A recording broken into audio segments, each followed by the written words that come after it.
There have been many influential black leaders since the Civil War. They include Frederick Douglass, W.E.B. Du Bois, and of course, Martin Luther King. But none had more influence in their time than Booker T. Washington did in his. Known by his admirers as the modern Moses, his role in helping blacks establish themselves after their liberation from slavery is a testament to the man and to America. Booker T. Washington was born into slavery in 1856.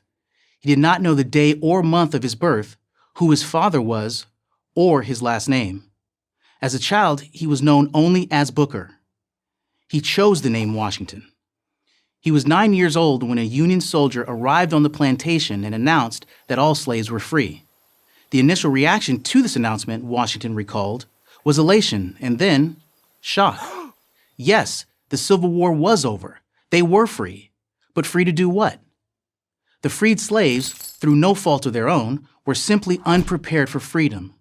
They needed to learn not only basic academic skills, reading, writing, and arithmetic, but basic life skills like hygiene, how and why to bathe and brush their teeth.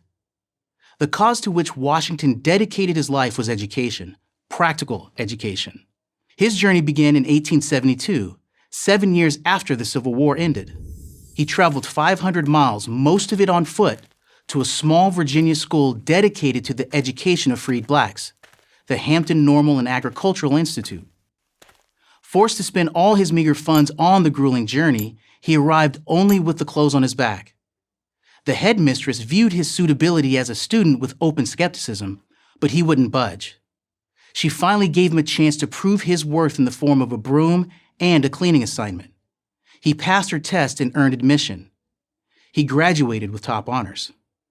Several years later, he was invited to begin what would become his life's work, heading the Tuskegee Institute in Alabama. When he arrived, he assumed he'd walk onto a campus. But there was no campus, only a few shacks and a chicken coop. The school had almost no money, but it did have 30 eager students. And for Booker T. Washington, that was enough. Under his leadership, they got to work. Every building, every desk was built by the students themselves, brick by brick, piece by piece. This tied in perfectly with Washington's philosophy of a practical education. Students at Tuskegee, in addition to academic studies, had to master a trade. He believed this led not only to racial uplift among blacks, but to respect for blacks. His graduates would go out into the world with sought-after skills. They'd be useful to their neighbors and become invaluable members of their communities. The individual who can do something that the world wants done, Washington said, will in the end make his way regardless of race.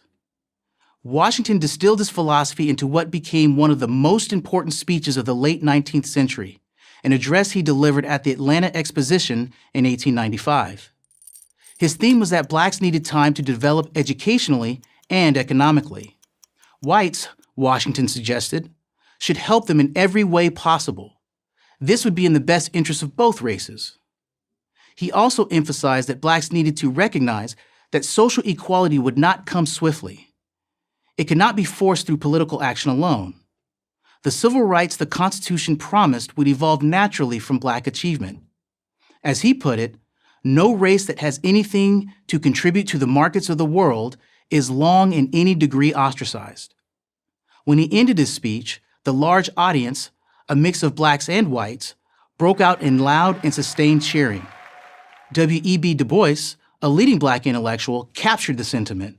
He wrote in the black newspaper, the New York Age, that Washington's speech might be the basis of a real settlement between whites and blacks in the South. Sadly, it was not to be. In the ensuing years, Southern whites put up more obstacles to black progress, not less. Among others, Du Bois became increasingly impatient. A speech he had celebrated, he now belittled as the Atlanta Compromise. So which opinion was correct? Du Bois's initial praise or his later criticism? Washington himself remained resolute. He was first, last, and always a pragmatist. He believed gradual improvements that blacks would earn through education, entrepreneurship, and personal responsibility, were the keys to black empowerment and ending racism. It wasn't fair, but it was reality. Today, in an America that is open to and accepting of all races, Washington's prescription for Black success is more relevant than ever. That made him a great leader and a prophet. I'm Derek Green, fellow at Project 21 for Prager University.